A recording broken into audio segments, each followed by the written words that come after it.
but I will give one warning. To be able to outlast Fatigue Oldhim, then this could be a deck that could take the tournament by storm.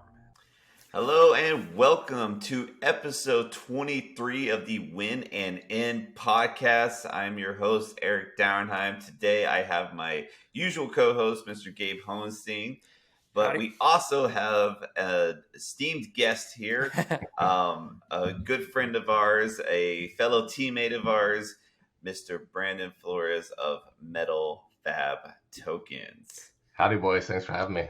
Yeah. This is the same Metal FAB Tokens that we get our resource coins from, most notably from the last... Each Pro Quest had 24 of them, Yes. and then for Yes. those of you jealously looking at the content creator kits, there were a handful thrown in there as well. Mm-hmm. Yes. Also, they're just like almost a staple of the game at this point. There's so many different resources, coins out there. There's a collectability factor to it. There's no way you've played this game and haven't seen a Metal FAB token resource coin. That's for sure. That's what I like to hear. Yeah, we got some more to reveal on that. There's a reason why we have the man himself here today, and we will review that later on. But first, I want to talk about Pro Tour. It's coming up. It is literally around the corner. It is next week. So much to get into. Let's get into that first. Okay, so as you can see, we're all sporting the team jersey. You know, we got the originals from Brandon and Gabe here wearing the original. I'm wearing the newer one. We've been practicing as a team. We've been really trying to get it together, trying to figure out the meta, trying to figure out the deck list. And I want to talk about that. So let's start with you, Brandon. Where have you landed as far as hero choice? And what do you think of, like, why did you choose that hero going into this meta? Hey, yeah, thanks, Eric. So I will admit I probably spent a little too much time on a pet deck that I gave up last week. If anyone listens to other podcasters, and they always talk about the dark horse of Kano, I was kind of looking at the meta, and I was like, I think I can get Kano in here. And I was confident. I was grinding, and it just feels right. You start looking at it, AB's looking low. There's probably some of the right decks. And, I was only 50-50. I was still working that Azalea girl on the side, ready to jump in with her if I needed to. And then coming out of the last big event, it was just clear there was going to be way too much Dromai, which pretty much an auto loss for Kano. And then with these other decks that are sneaking in, there was just way too much Oasis in the meta to just try to risk that one. So I have hard pivoted. Yeah. All right. Yeah. So hard pivoting from the Kano. You were right. You're totally right. Kano was definitely a dark horse. I think we were seeing its rounds. There was kind of people doing little, whispers here in like the Twitterverse over Kano. And Icelanders' numbers have decreased. 2 Icelanders in Battle Hardened. Yeah, Richmond. that was crazy. Now Michael Hamilton wasn't there, so that's a big factor. But to your point, yeah, the wizard count was decreasing, which, in turn, like you were saying, less AB. But you decided to pivot. All right, so what do we got now? So, Azalea is just so strong. For anyone who was around for the first U.S. Nationals, I remember taking Dash to that, and that was a major mistake as I got slayed playing Briar after Briar after Briar. I left that main event, and I was like, if there's ever an it deck that's just so powerful, doing the right things, because I don't like to play meta decks for some reason. I don't want to be like everyone else.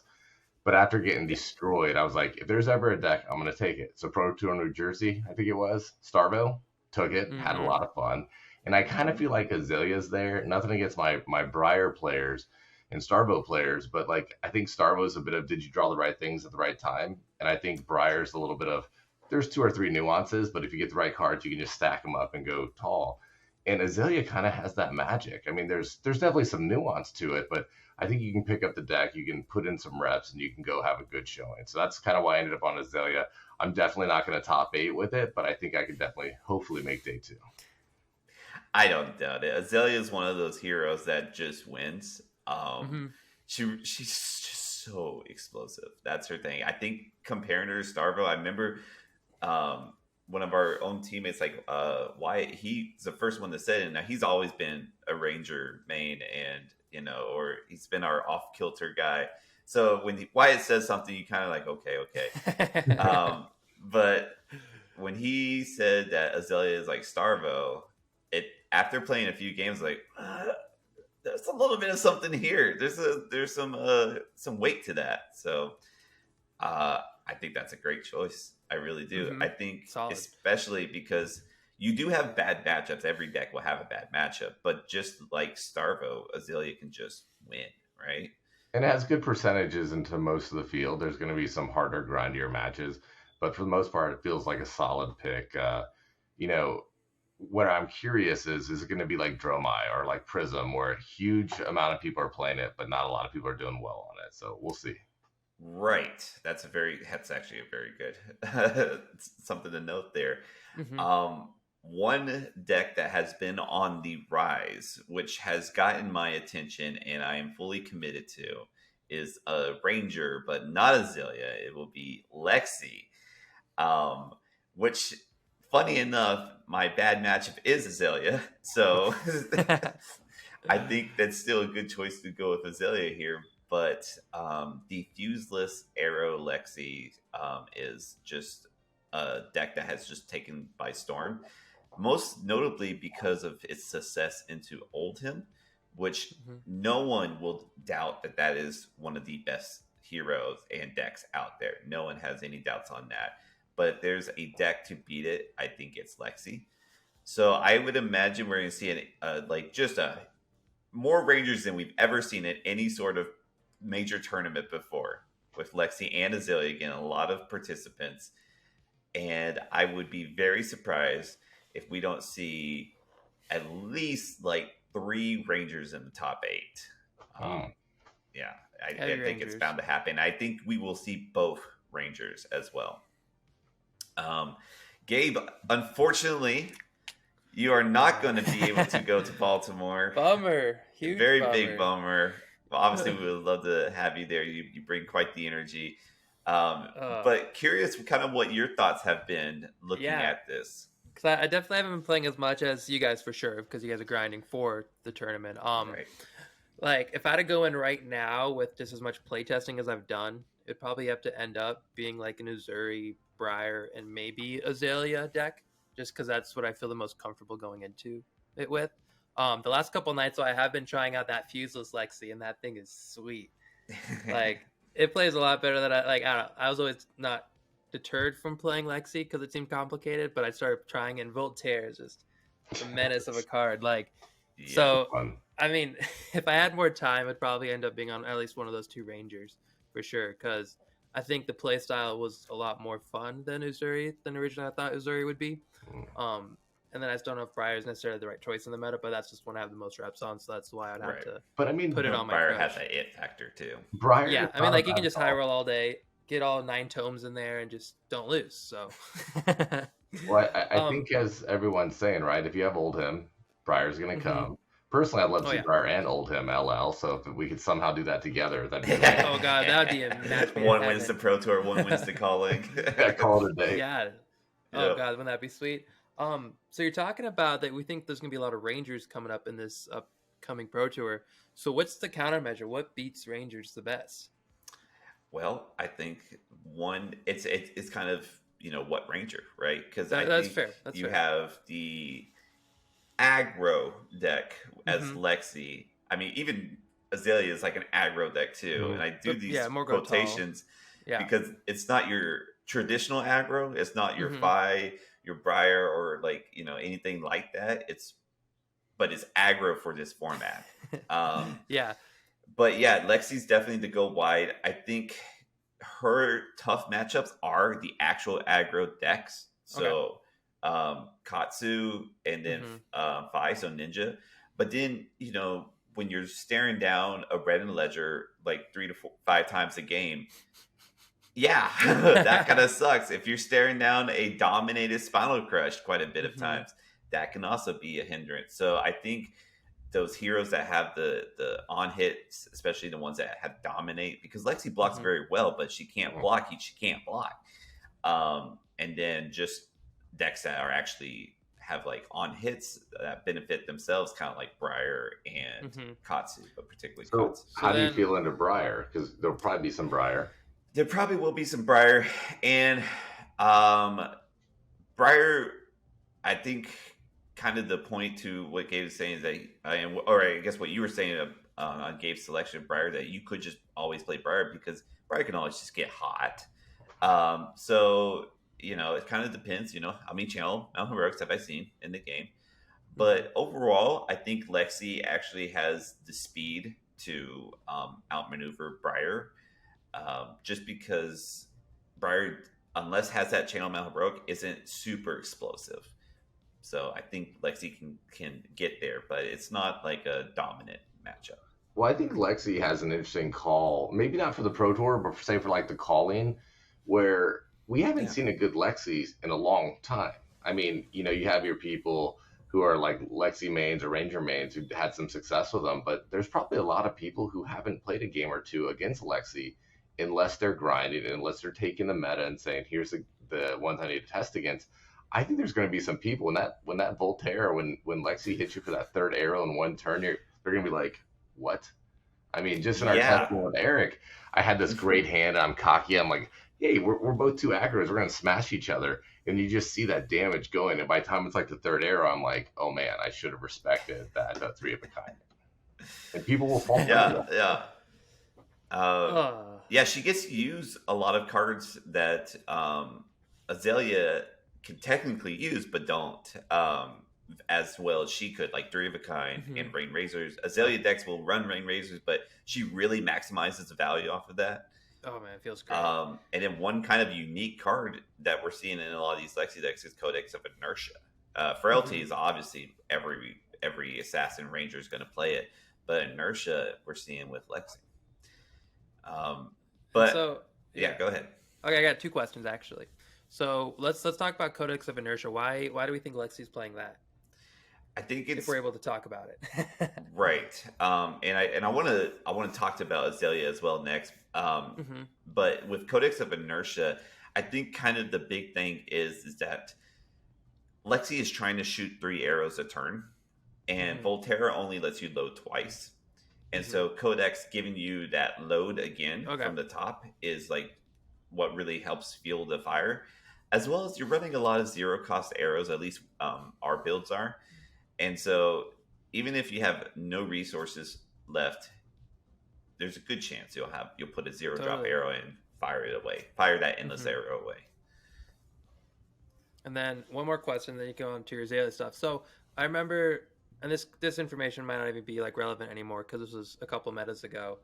You used to could block out Lexi a little bit and she just run out of gas. Is that still a case? No, that's perfect that you said that. So, because I was thinking about that last night. I'm like, I don't know if it's because I tried that against Alexi and I was like, I don't know. Right. No. Okay. So I was trying to like test as many decks as possible. I think I've gone from, locking in with Azalea to locking in a Tree Frog Dash, and now I'm here at Lexi, right? So I was play testing all these sorts of decks. And one deck I was doing is Fatigue Oldham, because it's in a pretty well spot. Charles Dunn has done very well with it. And I faced this Lexi on Talishar, of all places, and I lost. And I never have lost as Oldham to a Lexi before. And I was just stunned. And I was like, am I just bad? But I made that deck instantly afterwards. And I was like, all right, let's give it a run. And my second game, I faced the Oldham. And as I was playing, I was like, yeah, this makes sense. So it's more of like, all of her arrows have breakpoints. Okay. So Oldham's going to block for 3. He's going to even block for 4 with a crown or a shield. But you are going to get chip damage in every single turn. And those are your normal turns. And then when you have your explosive turns with your 3 of a kinds and Rain Razors, then you're getting more chip damage in. And you might get a whole arrow to hit. And if that arrow is an endless arrow or a drill shot, that can really like put a like yeah, Joe's shot on the yeah, shit. it's just it really hurts Feels Oldham good. quite a bit. So now let's switch over because we got Brandon here on Azalea. Mm-hmm. What are the matchups that you're feeling like you're licking your chops to? What are the matchups that you're dreading? Well, I mean, obviously, I'm hoping everyone's taking your wise words, jumping on Lexi, and I'm really looking forward to playing Lexi. Yeah, that's you know, that's a good matchup for you. You know, I'm here in the Sacramento area. We have a great meta. We have people like Majin Bay. We have people who are like top 18, Colleen's, Battle Hardened. So a lot of really good players. And Got a so, gauntlet over there. Yeah, it's pretty hot. I mean, yeah, you've come out and played with us. And so I'm not looking forward to Oldhim. I mean, honestly, where you're saying you want to take down the Oldhims, like if you have a skilled Oldhim who's efficient at blocking, that's a tough matchup. Like you have to have some things go right. You better drill shot that shield away early, or you're gonna be paying the price of that shield all game.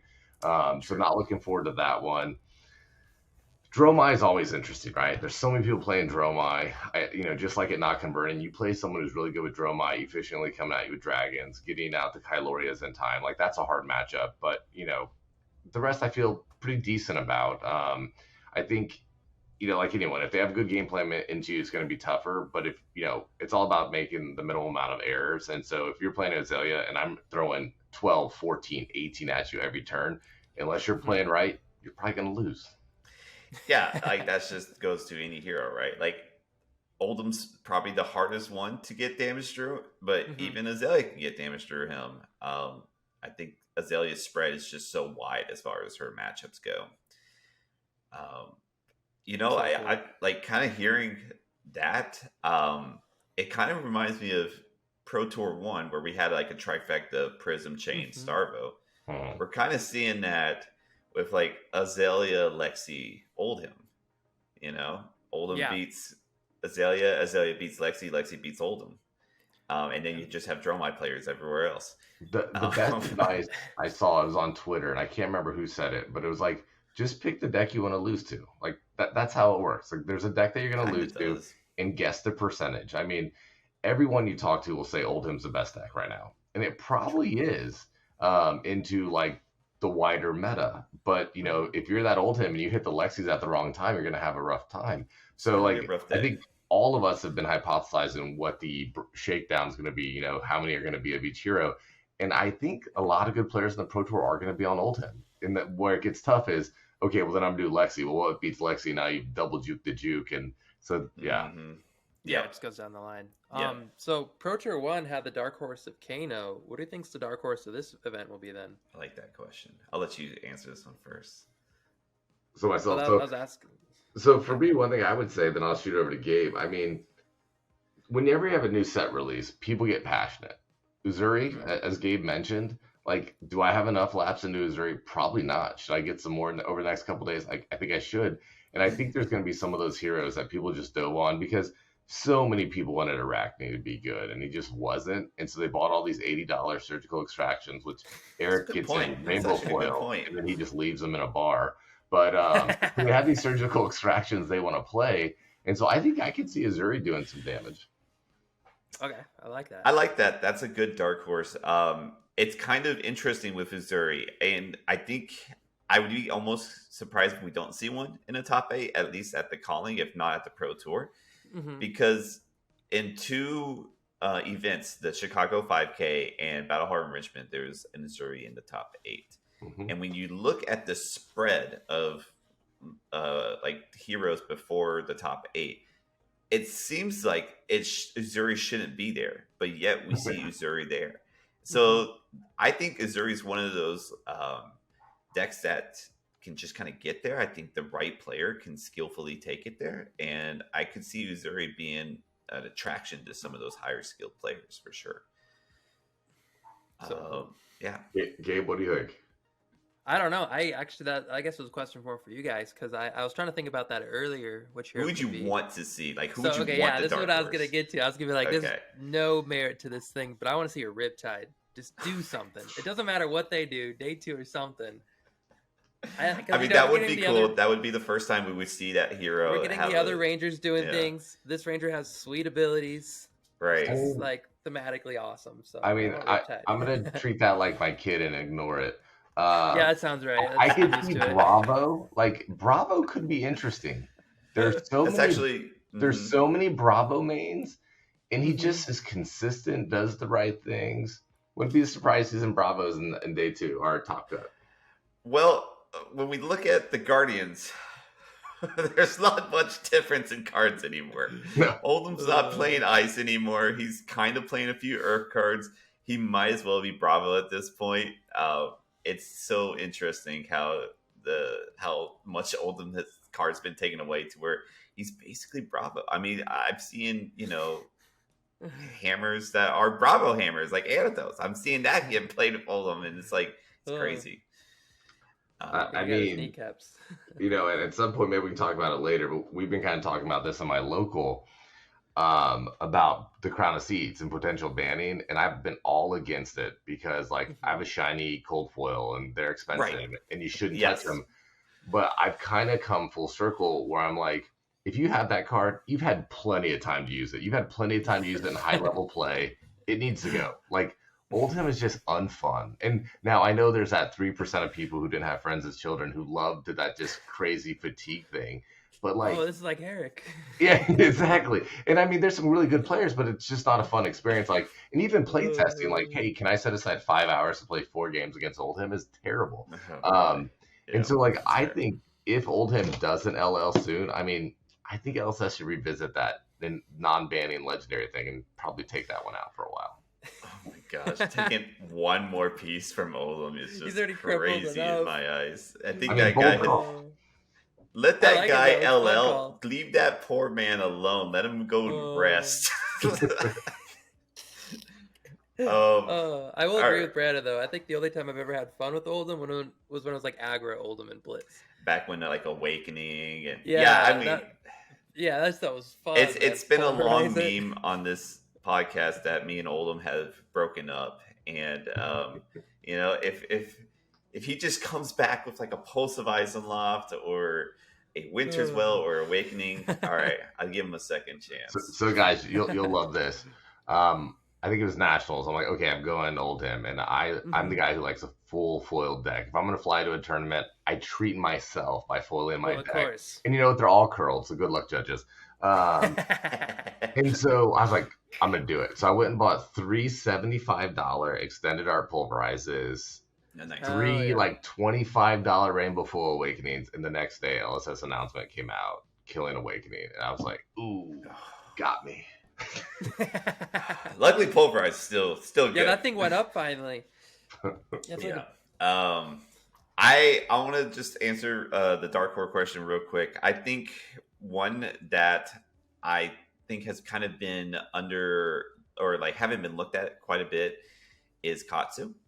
I think if the right Katsu deck can be built to be able to outlast Fatigue Oldham, then this could be a deck that could take the tournament by storm. So that would be a dark horse of mine. Okay, I like that. I mean, I think I like where you're going. I'm one of the many people who love Katsu. I think I always try Katsu as soon as new cards come out. The problem I have with Katsu, and I mean, this game is all math with nerdy wizard shit around it, right? Or fantasy stuff around it. The problem you have with Katsu is the moment you start a line, I can quickly do the math and figure out, like, this is probably the damage output you're going to do to me, even if I let you have the mass trigger, right? And so there just isn't the punishment on hit. It's just raw damage for the most part, right? So that's where, I mean, I hope it's true because I would love for someone to make it. Please, Michael Hamilton, make Katsu amazing so we can all play it for, 6 months. Yeah, maybe like Daniel Rukowski, right? He's the Phi guy. Maybe that's, he can like shift over to Katsu and, come out with it. That would be awesome. Yeah, that'd be sick. Yeah. One thing that we do before every pro tour, and this hasn't really been on purpose, but now it kind of is like our theme at this point, where it's just what we try to do is we try to predict the hero to take it. And then even on top of that, we'll even add the player. On the last few pro tours, we had Pablo Pintor, a European, come and take it from the state side, and then on the European side we had Matthew Folks, right? Please. Yeah, I think that sounds Matthew right. Folks. So now back on the state side, but those damn Europeans have been doing pretty well. Thank God for Michael Hamilton for us, USA. But I will start, and I will say that I think, obviously we'll all count ourselves in, but I think not counting myself in, I think it'll be Oldham. Mhm. And personally, I would like to see Michael Fang have it, but if I had to like bet money, I would probably go Charles Dunn. Yeah, that's a great. I mean, like, it's hedging your bets, baby. Like, he does great on that deck. Yeah, He's been placing. All right, let's take it to you, Gabe. What's the hero? Hero, my first thought was Oldham as well. I feel like there's people to fatigue it out and get it there. But I'll be different because you said Oldham already. So do whatever you want. No big deal. Way to take the obvious one, Eric. Yeah, that's why I started. It's easy. Take the low hanging fruit. Yeah, I'll say Azalea because potential, and I think you just high roll with red and ledgers, you can get there. All right, we're gonna hope for it. And then for the player, I don't know if they'll be on this deck, but I'm gonna go for Fino Black because I think he's cool. He's placed well before, and he's just funny. So it's like if someone's to win it, I want him to win it, minus boy or something. I mean, is he on Oldham? I feel like that's so far from his illusionist love. Yeah, I don't think he would be. Like he'd be like a Dromai mommy type stuff. Yeah, I can totally see that. But if he wins with Dromai, that's another big thing on its own. So yeah. I don't know what he'll be on, but I vote that if it's not one of the boys, he should get it because it'd be sick. I mean, so I'm just gonna take the safe answers. It's really simple, and I'm gonna kind of cheat. So I'm gonna say Oldham. You got the math and the whiteboard. Yeah, I'm gonna say Oldham, and then just statistically, I'm gonna say someone from the Wolfpack. I mean, I think they have 64 people on the team. Yeah. And so, 300 people in Worlds? They should win 1 in 5 chance, right? Yeah, it's not bad at all. I say that in all love. That's a great team, and they're doing a lot of good things. Yeah. I think we've already mentioned it. No one's going to disagree with you if you say that Oldham's the best deck right now. I don't think anyone at all, and I think that's why we kind of have our eyes like, yeah, he's probably going to win it, but. Mm-hmm. So I mean that's why the educated guess is truly like go play the thing that beats Oldham. Now can you make it through the earlier rounds to get to top 8 and have that easy win against Oldham? Maybe. I mean that's gonna be the true test. That's what we're gonna find out. It is definitely. And then also it's been a while since we've had a big event. I know Michael Hamilton lost to someone who used to be in me and Eric's old local Brody at a big event. I'm just hoping Michael has something new brewing. Yeah, twice. I'm hoping. I mean, there's got to be something that we haven't seen that people have been saving for this. And so I'm actually hoping there's a dark horse we're not even talking about, and there's just something whoa, didn't see that coming. Because that would be a much better story than Oldham wins again. That's true. That would be. I think that would be actually really cool to see. I think. Yeah. No, I like that idea. And, if there was someone to do it, it would be Michael Hamilton. He's always been very innovative for his deck building. So I can see it. It's just a little hard right now for Icelander. That's all. Bummer. All right. And then I want to say Jonathan's answer real quick, just as an honorary mention, since he couldn't be with us today. He said that he thinks it's Oldham. And he thinks it's going to be European, but he wasn't sure who. So I was like, okay, I'll give you an answer. Janique, I think Masij. I don't know how you say his first name, Masij or Masij or whatnot. Janique. This guy has a good record on Oldham. His name has been out there multiple times, so I think that would be a safe European Oldham player to bet on. All right, so that's the Pro Tour. That is what we are expecting. I guess it kind of goes Pro Tour and calling. The metas are probably going to be a little different, but, we should kind of see it all the same. So, Eric, just for fun, before we leave it, I know you have an agenda to go through. I think maybe just spend a minute talking about why you jumped on Tree Frog Dash. Oh yeah, sure. program. Yeah, No, I'm that's a totally good down Because for I that. think you Actually, have a lot, like, there's a lot of people who spend laps on Dash and would love to have a reason to pull her back out. So, like, why did you think about her? Do you think she could still do well in the right hands? Mm-hmm. And ultimately, why well, did you pass? um, I'll say this: if you want to play Dash, you should play Dash because Dash has notoriously been a one of in the top 8 for a very long time. And then she did take the calling Auckland. So I think she has some good things working for her. Oldham is the most represented hero, or, well, maybe might not be the most represented, but in day 2 it probably would be. So that's a great reason to play Dash. Now, the reason why I was going Tree Frog Dash was because it's it's a playstyle that fits me. It's a more fatigue, grindy playstyle, but it has the ability to close out games fast with the pistol package. And I think when the meta is more mid range and control even a little bit, then this deck really excels. This deck, Tree Frog Dash worst matchup is by far and Katsu's not any better. But when the hyper aggro decks are on the sidelines, Tree Frog Dash has the chance to breathe and has a chance to do very well. And so I know there's going to be some people playing Tree Frog Dash. It was hinted, here and there. I honestly think when it was spread out, it was kind of a red herring, as well as Dromai. I think those were 2 red herring decks that were given out by a lot of the big names. But unironically, I do think Dash is actually a good pick. Just not my pick. That's all. Yeah. Gotcha. But I like that. That's good. Yeah, I never actually covered that. All right. Yeah. Is there anything else we want to talk about on the Pro Tour? I mean, we're still stick in the Pro Tour area coming up next, but as far as like the meta. Yeah. So it goes to the meta, and then it's not just CC, right? There's going to be So yeah, that's actually a very good point, Gabe. Very good point. There's going to be 3 rounds of draft on the first day, and then 4 rounds of CC, and then 3 rounds of draft on the second day, 4 rounds of CC. So draft is going to be equally important. We've been drafting as a team quite a bit, kind of picking play patterns out. But yeah, that's the Pro Tour part. The calling will just be CC, and then they will have a blitz battle heart. Nice. Any nuggets? Should we talk about Dash?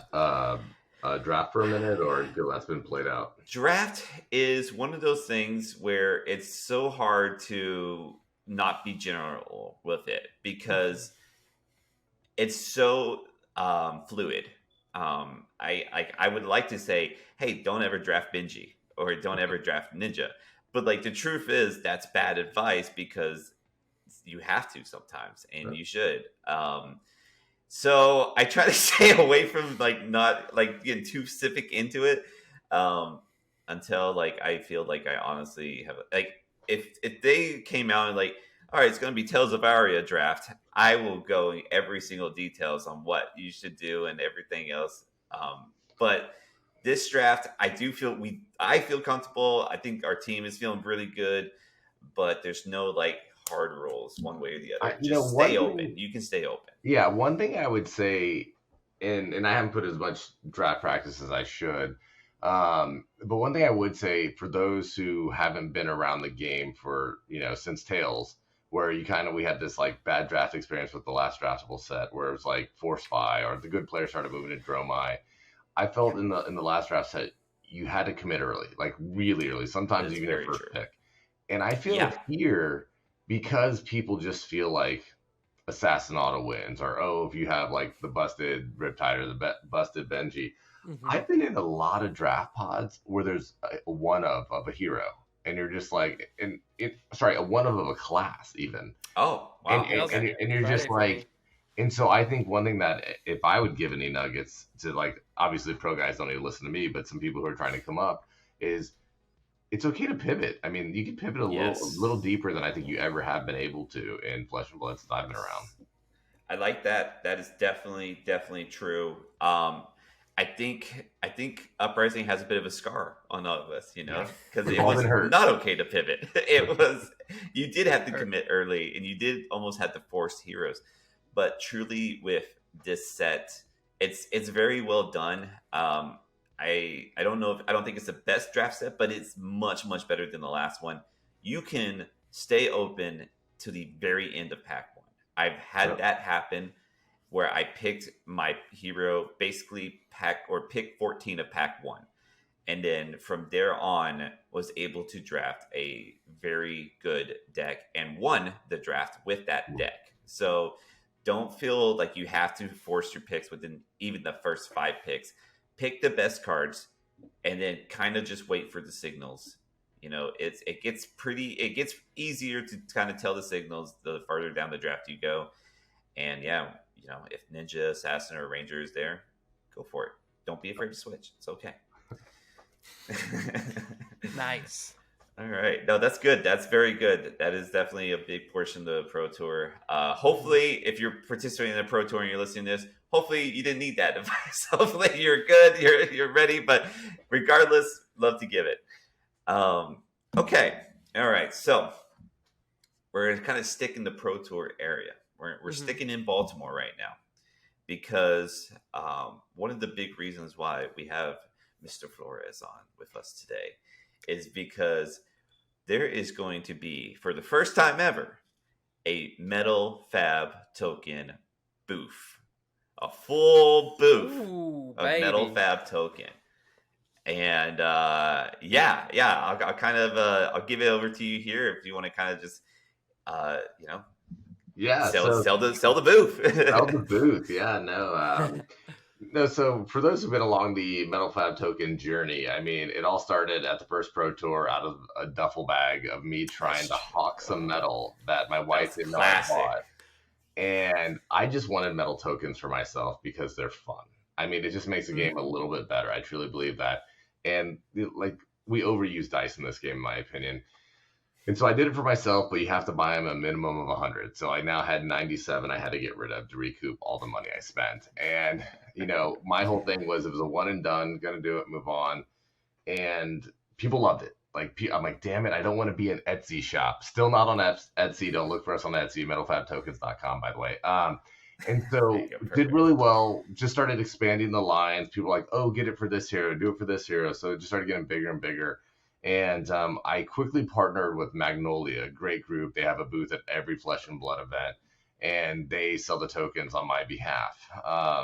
Well, as we kind of went into the winter season this year, I kind of had some ideas that had been running around. I wanted to take the Flesh and Blood specialty and make it more, because I feel that LSS is doing a great job growing a game. I mean, I can only imagine they're a small team, but they're sub 40 people. I don't think people realize that. All that they're doing is with sub 40 humans, right? And a lot of these are entrepreneurial spirited people kind of learning as they go. They're passionate game players that, you know, James and team brought in. So they're learning as they go. And so they just don't have the bandwidth to come out with a lot of merch, come out with a lot of things. And I think anyone who's been playing this game, we came from other games. We have seen what other games have done. The tchotchkes, the giveaways, the promos. And as I mentioned, I love to pull out decks. I like bling. I think we all struggle what I like to call that like in between set mode, because the new set comes out, I buy my couple cases, and then I go online and buy everything I'm missing. So about 3 weeks later, I'm like, well, I've got a couple bucks in my pocket. What am I going to buy? And so I think the tokens fill that void. It's like, hey, I'm still buying into my passion. I'm buying into my hobby, and I enjoy using them. So with that being said, I was like, it's time to start doing something besides tokens. I dabbled in pins. I think the pins are high quality. We're going to have those at the booth. People just aren't used to it. They haven't seen them. So I was like, oh, that's cool. I like it. I'm not expanding that line until it starts to pick up. And I've had this idea I've been sitting on for about a year that I've wanted to kind of put in motion. And, you know, actually Eric, you know, good old Sneeper Eric here, Captain Eric, came in to help. He came out, we were kind of talking, we're prepping for ProQuest, and I was like, hey man, I'm actually doing these 2 ProQuests back to back, and he only had 1. I was like, why don't you fly out? And we went to a Sacramento ProQuest where, you know, Eric top 8'd, didn't quite make it. And the next day we drove up to Reno, where never bring your friend who's better than you to an event if you're hoping to get the Pro Tour invite. FYI, I'm like, hey bro, let me buy you food all weekend, and then you beat me. I know. Anywho. The gods got him back, like, knocking his Cowboys out of the playoffs the same day. That's true. Yeah, that happened the same night. So Eric's there. So we might have had a little too much bourbon. And I started talking about this idea that I've been trying to do for probably a year. and just haven't had the bandwidth to go finish it. And he's like, I don't really believe in it. No. I'm like, no, Eric, trust me, this is gonna work. And so I got him on board to kind of help me with this venture. And so we just started grinding. We were hoping to bring 6 or 7 different pieces of this new line to Baltimore. But unfortunately, if you've ever dealt with artists, love artists, but they work on a timeline, probably the same as Hawaiians, those tropical timelines. And so we were only able to pull 3 of these together, but I want to go ahead and introduce you here on the Sneep podcast. Sorry for those who are only on voice. Maybe now you can go to YouTube, like and subscribe. I think those YouTubers say when you get there. My man. But what we came up with, and we've seen this in other games, but we have not seen this in Flesh and Blood, and by God, Flesh and Blood needs it. But it is Metal hero card. So I'm going to take this out. If you're to buy one, it's going to come in this little plastic sleeve, but this is the metal card of Arachne Adult. Look at that sheen, that silver moon on a nice silver card. And then you're looking at the young Arachne. You see that like frosted black background. You might recognize some of this border. He's double daggering it, ready to hurt. The edges look so good. So this is a metal card, guys. This is no joke. Gonna do some damage to people. Good. I'm gonna show you a few. The other 2 we got going. Can we see one of them in a sleeve? We'll show you that in a minute. But let's see him. You're right. Let's go. So I think anyone who's played Flesh and Blood, I know the first hero I got on was Katsu. Jumped over to Bravo. But there's something about picking up a brute. When you pick up a brute, and heck, I think I just released these this weekend, but I kind of came out with a brute dice. This is a Savage Land dice. That's great. And I mean, you got to roll those leathers. So I think we all try brute. And so we had to start there. I mean, Brute Nation, we heard you. Look at that. And so what made these so hard to do is you got to find an artist of a quality. And what Eric and I agreed on when we started this venture is we're not putting out anything that's less quality than what people already have on their card. If we're going to do art, we're going to pay the artist right, and we're going to do something at least better. And I feel like we held to that principle. And it was cool to put him in different poses. And so here's the young. Look at that blood on his hands. I think that's a warrior stain, but there's blood on his hands. And so we kind of came out with this one too. And I didn't show it on Arachne, but I'll pick it up and re-show it. I've learned, Flesh and Blood people, as someone who has one of the highest rated cold foil Shianas graded. People like collectability around here. People like throwing their money at things. So another tenet that Eric and I went to was they were going to be limited edition. And so if you look at the bottom, that is a serialized card. And this one that I'm showing you is number 106 of 250. There's only 250 of these going to be made. We're not going to remake them. So if you have it, you now know there's some sort of limited quantity. And no, I'm not going to look for your special number that you wore on your football jersey when you rode the bench, guys. You're going to get what you get. And so there's the serialization. I think that's super cool. That adds to people wanting to buy the items. So there's 250 of them. Eric and I have already scouted our favorite numbers. Sorry if we align, if you have the same ones. But I'm going to show you a couple. I'm going to show you to them in cases. So I know everyone likes the mini snaps. So looks good in there. I mean, it's a nice. Fits in perfectly. It snaps no perfect. Problem. Doesn't shake. Nice. Looks good. For those weirdos who do top loaders, I mean, they look great in a top loader, and if you buy it, that's how it'll arrive at your doorstep. I got introduced to what I think is better than the mini snap. I'm not selling them, but if you can find them, they're on Amazon Japan, and I'll show you the last one here. But this is a little thinner case, and now we'll go ahead and show you this beauty of Dromai. Nice. This is a hot little piece right there. Look at that. The red looks so good. One would say it's on fire. And so what we have in these cards that I think makes them super amazing is like the texture. Like if you rub, and I'm not rubbing her butt on purpose, just happens to be right there. If you rub these pieces, like there's great texture. This is red metal, right? This is a red metal card. Reinhardt is on a gold metal card. Maybe if I was better, we would have done green. Maybe we'll do a round 2 of green. And then this is a nice silver card where you can see the metal. So,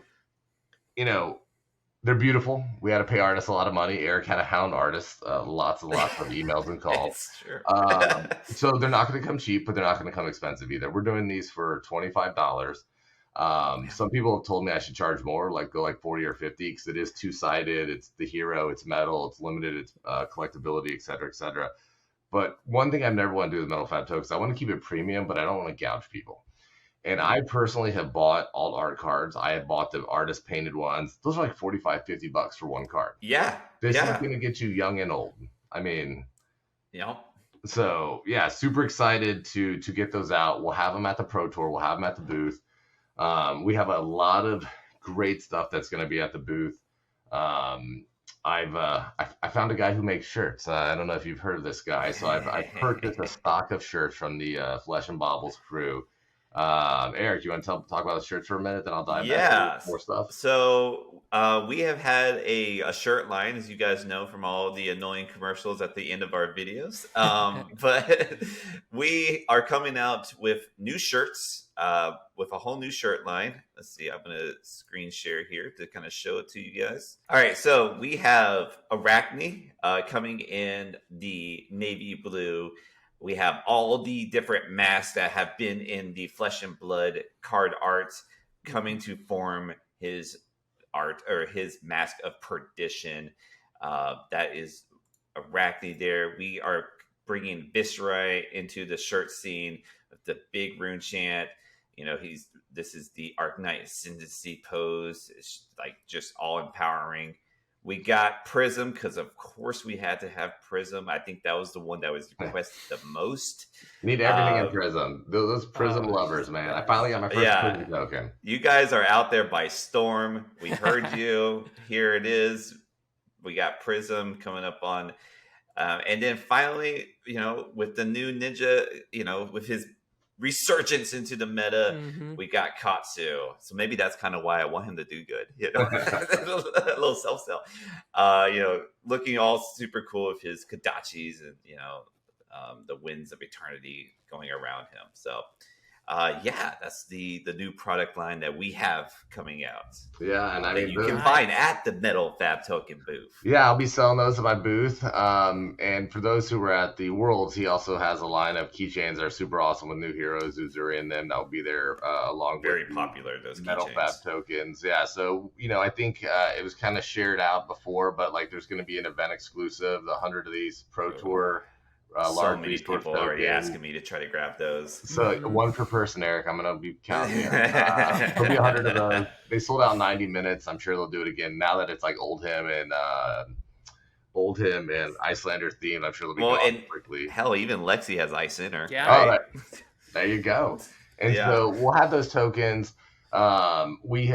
I have, as Metal FAB Tokens, I'm going into a new line that will be announced in a couple days. There'll be a separate video just for that. I'll give a hint at the end if you haven't been looking over this shoulder. So I've been partnering with Flesh and Blood artists. I mean, so you're gonna see some masks from Federico Musetti, Tomatai, great artist. He does a lot of great art within the game. So I had him do some custom art for Metal FAB Tokens. We have some art coming over the next couple months from many names that you know and love. And so as part of that, we're going to have mats at the booth. We're going to have all the tokens, these metal cards I just showed you. We're going to have, I'll be selling the keychains, the shirts. So we're going to have a lot of neat stuff. Stop by. My brother's going to be manning the booth. He loves talking to people. Come check him out. But yeah, I guess I will finish on a bit of a teaser that you'll be seeing in a couple of days. I'm just going to show something. Who remembers that amazing skirmish season where you take Viscera and do like 48 damage on turn 0? Well, so there's a thing coming. Yeah. That's good. I like it. But yeah, Eric. So yeah, that's kind of what we're doing. We're having a booth. Come by, say hi. We'll be there, from opening Friday till Sunday when we close up shop, and would love to talk to people. I know there's a lot of, I probably have about 10 or 15 folks. No matter what I put out, they buy a couple of them instantly and they love it. And so we've been leaking a lot of stuff, getting ready. A lot of new tokens have hit the store, and they'll all be there in Baltimore. So yeah, looking forward to it. Thank you for giving me the opportunity, Eric, Gabe, to kind of share the goodies we got it coming. Oh, dude, obviously, it was only a matter of time since you were going to be on this podcast. I was like, we got to get Brandon on. But this was it seemed perfect because of the new line coming, the first time booth. And it's just a great opportunity to come to come see your guys. You know, you can come see me. You can see Jonathan. He'll be there. You can see Brandon. Brandon will be there as well. So, you know, and such class act people. And I know there's a lot of people making great things for Flesh and Blood. Check them all out. I would say if you're one of those people who has an idea, bring it to life, man. People need to see more stuff. But I will give one warning. If you're going to make something, I wouldn't do anything metal because I probably have like 300 pounds of metal. I'm going to have to figure out how to get from California to Baltimore. So sure, maybe you got to feel a few mules working for you. No, that's great. Okay, well, it's going to be me and you, Brandon, signing us out here. I just want to say thank you for coming on to the podcast. A class act you are for sure, and a scholar and a gentleman. I appreciate that. Yeah, come see us at the Pro Tour. I do want to say I got a little bit of a little spoiler myself. It's not a spoiler so much. You guys might know that we did get a content creator package. We are on the list. All right, we will probably get a spoiler too. But yes, we do have No Good Deeds Go Unpunished promos. And yes, I will be giving those out. All you got to do is come and say hi. Come say, hey, I listened to the pod. Or, hey, I appreciate those videos. Just say, hey, I recognize you. We have so many to give out. Just come say hi. I'll throw them your way.